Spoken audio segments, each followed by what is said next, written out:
ইউরিনে ফেনা বেরোনো।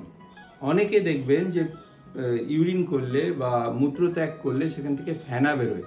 এটা অনেকেরই সমস্যা, আমাদেরকে আপনারা বলেন এবং জানতে চান এর প্রতিকার কি।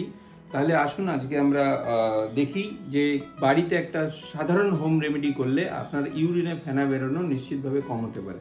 আসলে এই ফেনাটা হচ্ছে প্রোটিন, শরীর থেকে প্রোটিন বেরিয়ে যায়, এবং যাদের লাগাতার ইউরিনে ফেনা বেরোয় তারা অবশ্যই আমাদের যে কোনো চিকিৎসা কেন্দ্রে যোগাযোগ করুন এবং এর প্রতিকার করুন। আগে এই জিনিসটা দেখুন যে ইউরিনে ফেনা বেরোলে হোম রেমেডি কি আছে।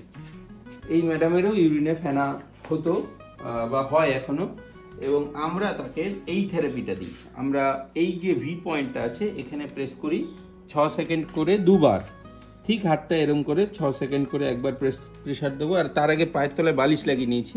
আবার হাতটা ছেড়ে আবার 6 সেকেন্ড প্রেশার দেবো, ব্যাস। এবার ছেড়ে দিলাম। এবার 1 মিনিট গ্যাপ হবে। 1 মিনিট গ্যাপের পরে আবার এরকম সেম জিনিস করব, কবার করব 6 বার করব। সারা দিনে খাওয়া দাওয়ার আগে, ভরপেট এটা করা যাবে না। দিনের মধ্যে 2 বার, ব্রেকফাস্টের আগে করুন, ডিনারের আগে করুন। তাহলে দেখবেন আপনার ইউরিনে প্রোটিন বেরোনো 2 থেকে 3 দিনের মধ্যে আস্তে আস্তে ইউরিনে ফেনাটা কমে যাচ্ছে।